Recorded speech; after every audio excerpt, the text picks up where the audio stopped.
Okay, so here's the 1100G, and fork seals have been leaking on it. They've only been in there about a year, so I'm a little ticked at that. The genuine Suzuki forks, genuine parts, and it's kind of hard to trace until you get to the bottom and you see there's a bit of oil dripping off, ready to drip, and it's been dripping. So it's time to replace those seals. You can see it's kind of wet up on top here as well, and I believe the other seal's going too. So we're going to replace these today, and it's going to be my first YouTube video on it, so we'll see how that goes too. Alright, so the first thing we're going to do is start removing everything that's attached.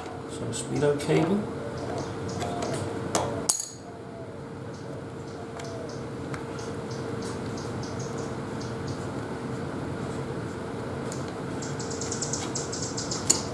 yeah, it's going to slide out. Yay. Brakes. I'm taking the whole brake caliper off. I'm just going to let it hang from the hoses. You know, they say, oh, don't do that, but geez, you know, these hoses are, in the adverts, they show them holding up a whole bike, just hanging from the hose, so yeah, they can handle it. One of the things I like to do at this point, a little bit rusty, give them a little tweak sideways. This pushes some of the fluid back and opens up the calipers a bit to make it easier to get on and off the pads later. I've got to take that one off. This is my 10mm. This one was a 8mm internal hex.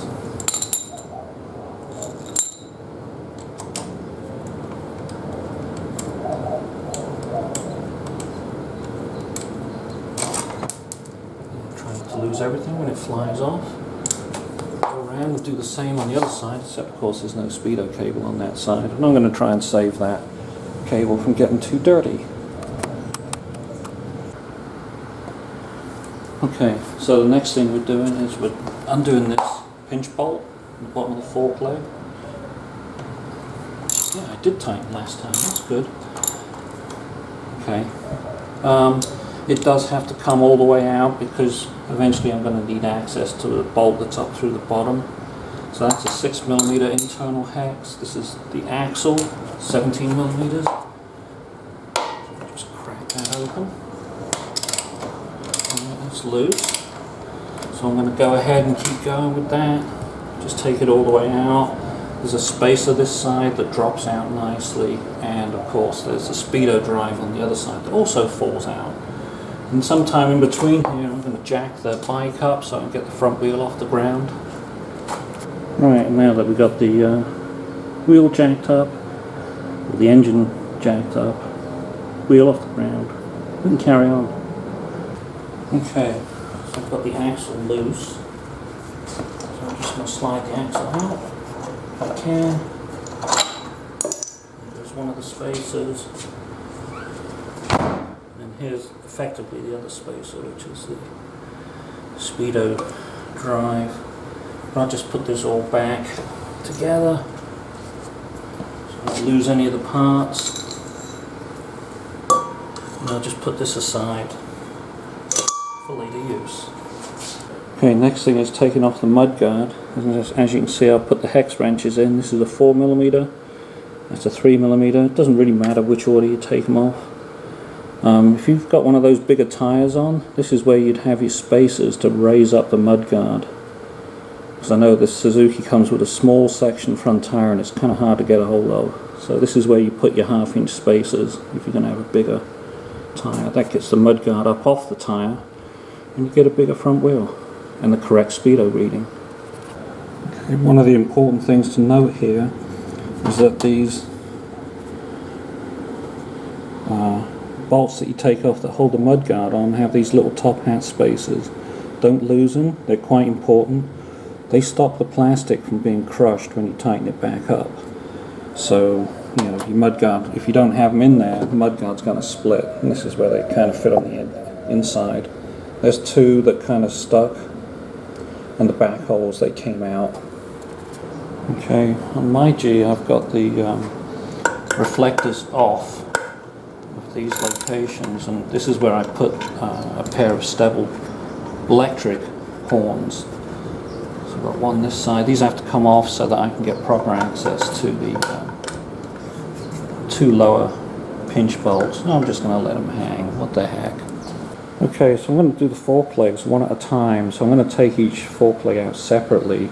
So there's three things you've got to undo here. The first one is this top 14mm bolt. When you're tightening this one back up, you've got to hold this bracket. Otherwise you end up breaking this clutch knob. Yeah, I wonder how I found that out. But for now, you don't need it. It does move. The next step is I'm going to loosen that. Then I'm going to take these loose, and then I can drop the fork leg out and leave all the rest in place, and it's just much easier to do them one at a time that way. And from the Suzuki toolkit, there's this 22mm wrench on, which is just a perfect fit for these things. And if you've done this before, you really don't have to torque these down. The clamp on the top, this clamp right here, will stop that from turning no matter what. You can't undo this. So you've got to loosen this one first, then you loosen that one. So when you're doing this back up, just give it a little nip. The O-ring does all the sealing, stops all the oil coming out the top, and this bolt stops it turning. So all you've got to do is just tighten this a little bit. It makes it a lot easier to get off next time you have to do it. Okay, so I've loosened the other two bolts at the bottom. They're just loosened. And now we can take the fork leg out. Just give it a little twist and down it comes.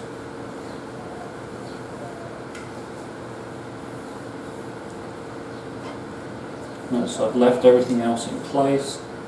And eventually, some point it's got to come out. Well, there we go. There's the fork leg.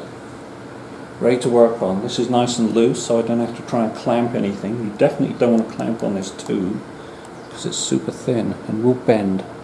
Okay, so here comes the super messy part, and believe me, oil does get everywhere no matter how hard you try. There's the top bolt, there's a spacer in here. I've got the progressive springs, so if you've got the originals you may find the spacer's a little higher. And you do have to compress it a bit to get it back into the forks, but it's not too bad. So you can thread it. So I'm going to start draining the oil now. Got my handy dandy draining pan. That's the spacer for the spring. I'm just going to pour.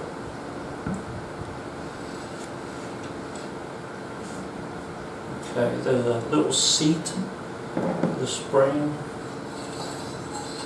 There's a lot of argument over, which end up do you put the spring, tight coils to the top or small at the bottom? I've got the tight at the top. Does it make any difference? Maybe. I doubt it though. I'm going to leave that there because it's soaked in oil. I'm going to give this a little bit of a pump. And you've got to pump it a few times to get all the oil out. And even then, you can't get it all out. But this is right now, it's just holding this while all the oil drains out the bottom.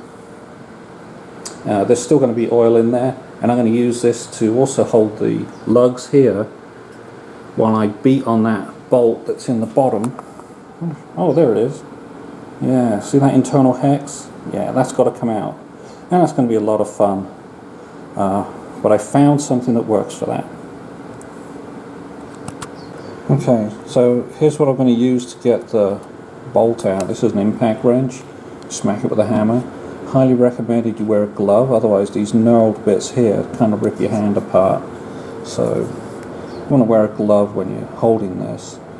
I've got an extension. This is a 1/2 inch drive when you take this little tip off.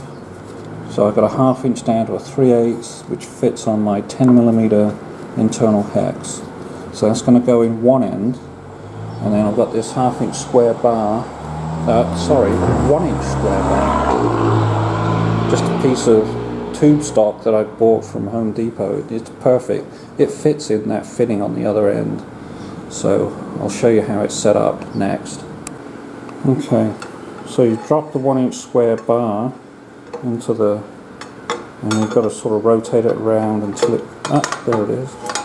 Notice how I can turn the bottom now, because this is dropped into the locator and it's a really good fit, so I can apply a lot of load with it.